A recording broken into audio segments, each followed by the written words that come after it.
This week's discussion question is on the problem with the human scale. And that all kind of goes back to this idea of what is the human scale. Plutarch, in his writings, spoke about the human scale being how humans adjust and define what is what. This can be in architecture, this can be in the human body, this can be in a lot of different components. When I was doing my research on Marguerite de Navarre for this class, she actually kind of spoke about the human scale being something that, what can a human handle? What is the scale in which a person can handle their emotions and handle their need to deal with emotions? She believed in a simple faith and a simple aspect because it fit within the human scale.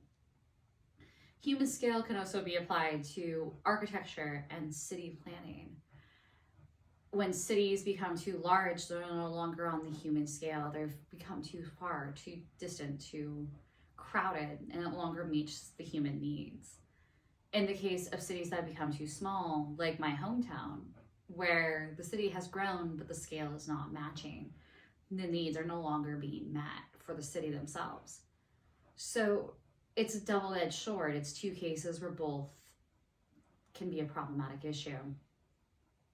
Urban design has become a really key component in fixing human scale and what human scale can be. And as we adjust and make changes to buildings and architecture and city planning, human scale has to be taken into consideration. This is all part of looking at it from a philosophical but also practical standpoint, that God can be connected in because human scale is to understand humans.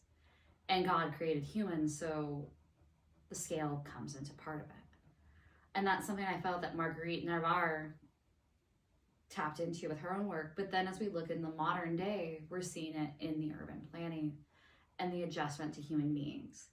So it's all something to think on, to adjust, to make sense of, but it is part of the narrative that is human beings, and it's part of our idea, and it's a combination of all these different principles and religious thinkers and philosophers that we've been studying over the course of this class, and how what it comes down to at the end of the day is simplicity in faith and simplicity in ideas, and allowing for humans to fit the space in which they are created to be in.